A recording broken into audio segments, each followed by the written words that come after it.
Friends, it's me, Mirab, and I welcome you all once again on Starspill USA. Today's story takes us straight into the quiet heart of Flagstaff, Arizona, where silence hides a secret that could destroy everything the Brown family ever built. It all began on an ordinary Thursday afternoon.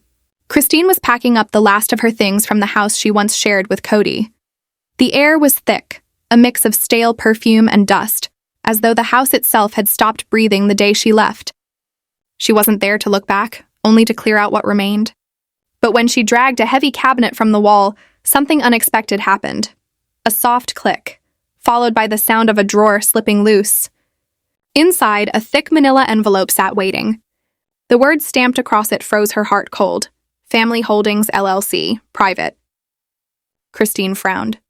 It sounded too formal, too official, and far too unfamiliar. She opened it carefully.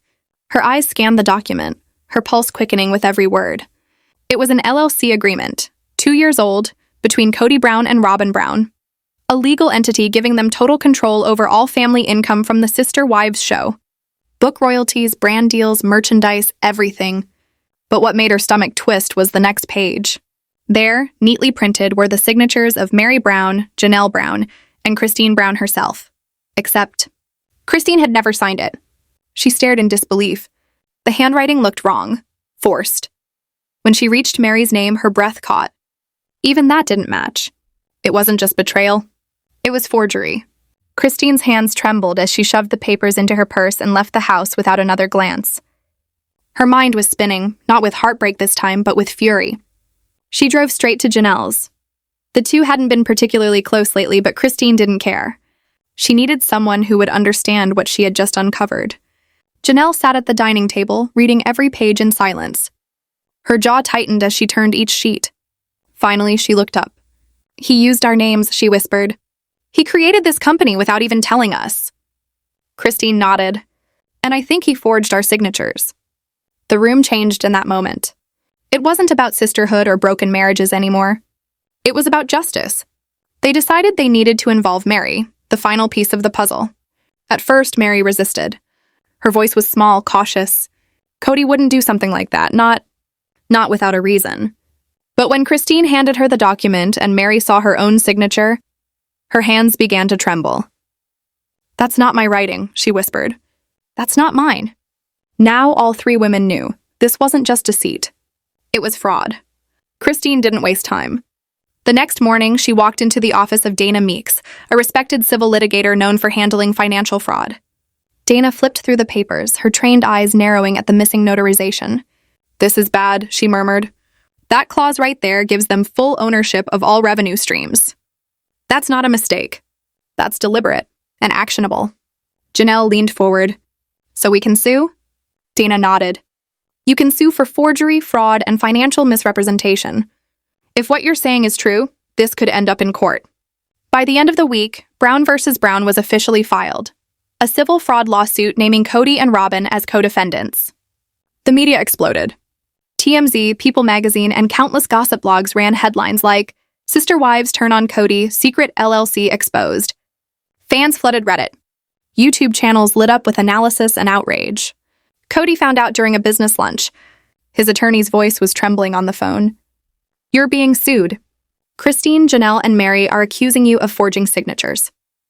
Kody's fork clattered onto his plate. "That's insane," he said, but his voice shook. At home, Robyn was already in tears. "You told me it was just a formality," she cried. Kody brushed her off. "They don't understand business. I was protecting everyone." But deep down, even he knew his excuses were crumbling. Within days, Christine's lawyer had subpoenaed financial records, emails, and phone logs. What they discovered was devastating. Old emails from Kody to his accountant. "Keep this between us. We'll finalize the signatures later. Don't tell Meri yet, she'll just complicate things." And even worse, a notary stamp that didn't exist in the state registry. Dana called it what it was, textbook fraud. The countdown began, 3 weeks until the trial. Meanwhile, Christine sat quietly in her Flagstaff living room. Legal papers covered the table, but her thoughts weren't on the lawsuit. They were on the women beside her, the sister wives who had endured years of manipulation, humiliation, and heartache. For the first time, she felt that their unity might finally mean something. She texted Meri and Janelle, "Please come over." We need to talk. All of us. When Meri arrived, she looked wary, almost fragile. I don't want this to become a witch hunt, she said softly. Christine met her gaze. It's not. It's the truth. Janelle handed Meri another copy of the LLC. Kody and Robyn made this. Just them. We were only signatures, not partners. Meri read the section detailing profit distribution. 60% did all to Kody and Robyn. Her lips parted in disbelief. He looked me in the eyes and said everything was equal. Christine nodded. He lied. Then came the breaking point. Dana forwarded an email written by Kody himself to his accountant, ordering that all Sister Wives royalty checks be rerouted through the LLC. Meri didn't even finish reading. Her eyes filled with tears. If he thinks we're disposable, she whispered, then I want the world to know we're not. The next morning, the three women met Dana again, united, determined, unstoppable. Dana laid out the next steps: financial subpoenas, a notary fraud probe, an audit of the LLC, and, most dangerously, a court order to freeze the account. Christine asked quietly, what about the children's money? They worked for the show too. Dana nodded. If we prove minors' earnings were redirected, this becomes criminal. We'll pursue that too. Suddenly, this wasn't just about greed, it was about exploitation. Across town, Kody and Robyn were falling apart. Robyn paced the living room, her phone clutched tight. They're not going to stop, Kody. We need better lawyers. We need to go public. But Kody slammed his fist on the table. Going public will destroy us. The fans already think I'm the villain. Robyn didn't answer. Her fear was written all over her face. Fear of losing the house, the fame, the empire she built on appearances. Days later, the world watched as Christine, Janelle, and Meri walked into the Coconino County Courthouse, together for the first time since the split. Dressed in black, calm, composed, cameras flashed. Christine gave one statement to the press. This isn't about revenge. It's about accountability. The internet went wild. Hashtags like Stalker Sister Wives Trial and Jar Kody Exposed trended within hours. Meanwhile, Kody tried to save face with a 3-minute Patreon video. They knew about the LLC, he insisted. They're bitter because they're not part of my life anymore. But his voice trembled. His eyes gave away the truth. Then came one last twist. A motion filed by Christine's legal team, demanding a video deposition from Trudy Wells, Kody's former financial assistant. Trudy's testimony, when it arrived, would shake the entire courtroom to its core, and reveal secrets even Christine wasn't prepared to face. Kody had instructed me not to CC the other wives on any payment records. He'd laughed about it, saying they didn't need to see the sausage get made. But even then, something about it felt wrong, especially when those strange checks from the show started coming in, the ones that weren't in any of the wives' names. That statement was now part of the official court record. What began as a simple contract dispute had morphed into a sprawling case of hidden money, forged documents, and whispers of federal tax violations. Judge Holloway, known for her piercing intellect and no-nonsense tone, called an emergency hearing. Her courtroom was quiet, its wooden panels gleaming under cold light. She leaned forward, hands folded, voice sharp. This keeps snowballing. I will open this case to a complete forensic audit of all Brown family income. Are both sides prepared for that? Christine was the first to answer, her tone calm but firm. Yes, Your Honor. We have nothing to hide. Kody's lawyer shifted in his seat. If that audit happened, the truth about every dollar and every deception would finally surface. Kody sat down slowly, his confidence slipping away. Gone was the swaggering patriarch who'd once juggled 4 marriages and a reality TV empire. Now, under oath, he gripped the edge of the witness box as if it were his lifeline. His attorney, Richard Cole, began carefully. Mr. Brown, did you intentionally exclude Christine, Meri, and Janelle from the LLC that controls the family finances? Kody forced a grin. No, sir, they knew. They just didn't care about the paperwork. He paused, performing for the room. I handled the business because they weren't interested in the legal side of things. But it was too polished, too rehearsed. Judge Holloway's expression tightened, her eyes narrowing as she studied him. Across the room, Christine, Janelle, and Meri sat with their arms folded, faces cold and unreadable. Kody still believed he could charm his way through this, as if the courtroom were just another confessional segment of his show. He was wrong.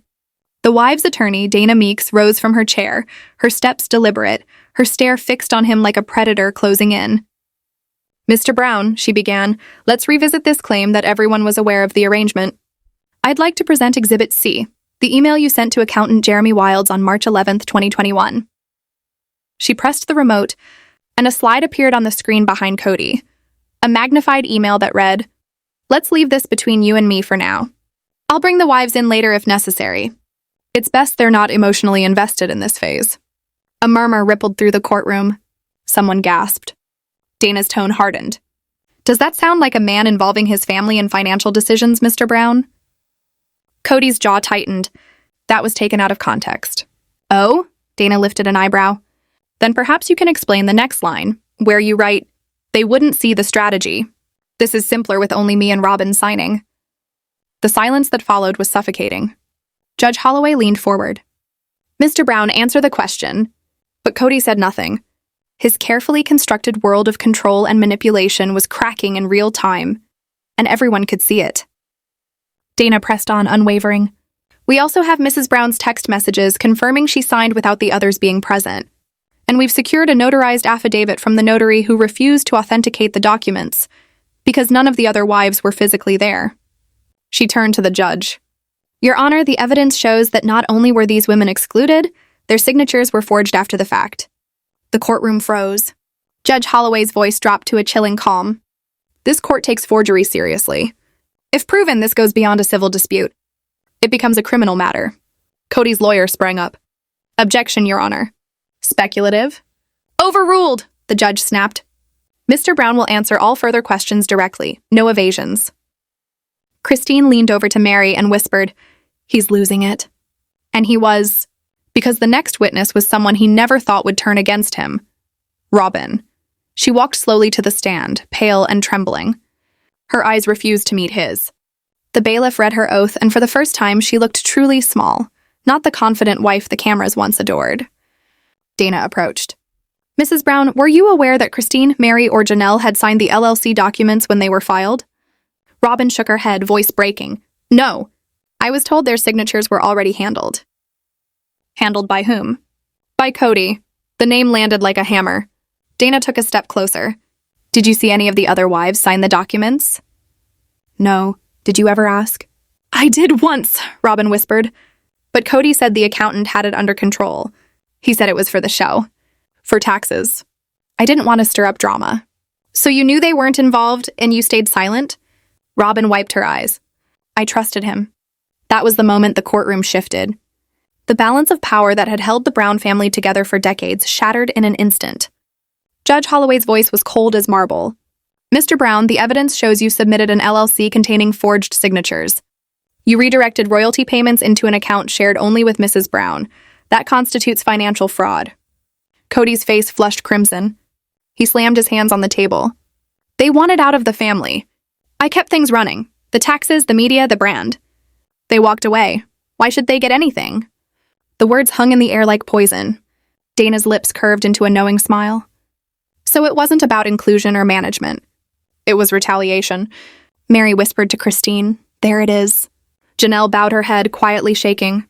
Christine didn't move. Her stare locked on Kody, cold and resolute. The judge called for recess. The room erupted into whispers and chaos. Reporters swarmed the wives the moment they stepped into the hallway. Christine, do you feel vindicated? Meri, is this the final break from Kody? Janelle, will there be criminal charges? They said little, but the shared glance between them spoke volumes. The world finally saw the truth behind the family facade. Inside, Judge Holloway reviewed the evidence once more and issued her ruling before adjournment. All accounts linked to Brown Family Holdings LLC are hereby frozen, pending a full forensic audit. Any unauthorized transactions will be treated as contempt of court and referred for criminal investigation. Kody snapped his briefcase shut, his temper rising. This is insane! A witch hunt. The judge didn't flinch. This, she said coldly, is justice. The courtroom emptied, but the tension remained. Heavy, electric, unrelenting. Outside, reporters called it the Brown family trial of the decade. Inside, one truth became undeniable. The family that once built its empire on faith and unity was now crumbling under oath. And for the first time, the cameras weren't the ones exposing the truth. The law was. Exposing the truth. The law was. Christine doesn't flinch. Neither does Meri. Janelle folds her arms across her chest, sensing the air grow heavier, fragile, as though one more truth could shatter everything that still stands. What Robyn is about to say could either save Kody or destroy every last fragment of his reputation. Dana Meeks rises slowly, her heels echoing across the polished floor. "Mrs. Brown," she begins, her tone calm but sharp enough to cut through the silence. "You once testified that you believed the LLC contract was legitimate, that you trusted Mr. Brown. Is that still true?" Robyn's voice trembles, barely above a whisper. "Yes." Dana continues, "But you've since submitted a revised affidavit to this court. Is that also correct?" Robyn nods faintly. "Yes." "Would you please read the third paragraph aloud?" Dana instructs, "the one written in your own words." Robyn's hands quiver as she unfolds the paper. The room is silent but for the faint rustle of the page. Her voice cracks as she begins. "I now understand that the documents I signed rested on false pretenses. I did not see Christine, Meri, or Janelle sign. I was assured their assent was implied, but I never witnessed it. I also now recognize that I profited from financial decisions made in ignorance of theirs, and I deeply regret my complicity." A pin could drop. Robyn wipes a tear from the corner of her eye, but she never once looks at Kody. Her tone strengthens as she continues, voice steadying through the pain. "I trusted Kody completely. I never questioned anything because he convinced me that everything was handled professionally. But now I realize he played all of us, even me." Kody's jaw tightens. His body shifts uncomfortably. He leans towards his lawyer, whispering with fury. But Robyn doesn't stop. "I didn't know the full extent," she says. I should have spoken up sooner." Dana lets the silence linger before she asks softly, "Did you ever ask Mr. Brown why he excluded the other wives from the LLC?" Robyn hesitates. "He told me they didn't need to be part of it anymore, that they were moving on, that including them would complicate things. He made it sound cleaner this way." Christine's lips twist bitterly. Dana steps closer. "And did you believe him?" Robyn looks down. "I wanted to, but I wasn't sure." At that moment, she wasn't just testifying. She was unraveling every deceit Kody had ever spun, thread by thread. Judge Holloway leans forward, eyes piercing. "Mrs. Brown, under oath, are you saying Mr. Brown deceived you during the formation of the LLC?" "Yes, Your Honor." "Did you believe Christine, Janelle, and Meri were deliberately excluded?" "Yes." "Did you financially benefit from that exclusion?" Robyn's voice drops to a whisper. "Yes." The judge makes a note, then glances at Kody. "Mr. Brown, would you like to cross-examine the witness?" Kody's lawyer begins to rise, but Kody grips his arm. "No," he mutters. "No questions." His face says it all, in shock, rage, humiliation. The last person who ever defended him has just walked away. Outside the courtroom during recess, the press swarms around the wives like vultures. "Christine, were you surprised by Robyn's testimony?" "Janelle, do you feel vindicated?" "Meri, can you ever reconcile with Robyn after this?" Christine answers with quiet dignity. "I believe she spoke the truth, and I respect that." For the first time, the three women exit together, side by side, united. Even Meri, once Robyn's closest ally, shows no anger now, only relief. Back inside, the court resumes. Judge Holloway calls the next witness. We will now hear from Ms. Trudy Wells, former financial assistant to Mr. Brown. A woman in her mid-40s steps forward, poised, neat, her composure unshakable. "I worked for Mr. Brown for 4 years," she says clearly. "I managed incoming payments, network fees, book royalties, fan meetups, merchandise." Dana asks, "Was there ever a system to distribute those earnings among all the wives?" Trudy nods hesitantly. "Before 2020, yes. Each wife received her portion. But after that, everything went straight to the LLC." "Did the wives know about that change?" Trudy hesitates, guilt flickering across her face. "I don't think so. I was told not to send breakdowns to anyone except Robyn." "And who told you that?" Dana asks sharply. "Kody." The courtroom hums with low murmurs. "What reason did he give?" "He said the others were no longer part of the active brand, that they didn't need to be involved." "And did that sound ethical to you?" Trudy lowers her gaze. "No." Each answer lands like a hammer. Kody's empire of manipulation, built on charm, secrecy, and power, collapses in real time. The judge finally turns to Dana. "Counsel, I believe we've heard enough for today. Closing arguments tomorrow." She strikes the gavel sharply. Kody bolts for the side door, trying to escape the sea of cameras, but one flash catches him mid-run, jacket over his face. Within minutes, the photo floods social media. Kody Brown exposed, hiding from cameras after Robyn's bombshell testimony. Meanwhile, Robyn sits alone in the witness waiting room, staring out the window. Her phone vibrates again and again. Texts, missed calls, all from Kody. She ignores them. Finally, she types a single message. "I can't protect you anymore. You did this." That evening, Christine receives a text she never expected, from Robyn. "I know I can't undo what's happened, but I hope one day you'll understand why I didn't fight sooner." Christine reads it twice, then deletes it. Forgiveness may come later, but justice is today. The next morning, thunder rolls over Flagstaff. Dark clouds gather above the courthouse as if the sky itself knows what's about to happen. It's the final day of Brown vs. Brown, the civil case that has gripped headlines and dismantled the Brown family name. Inside, the air is dense with silence. Christine sits upright in a navy blazer, poised and unbroken. Janelle beside her, calm but fierce. Meri, pale, lips pressed together, hands clasped tightly. Kody enters last. No Robyn, no swagger. Just a hollow man in a crooked tie and weary eyes. The proud patriarch has become a shadow of his own myth. Judge Holloway steps in. Everyone rises. Her voice is clear, unwavering. This courtroom is not a stage for apologies. It is a chamber for accountability. It is a chamber for accountability.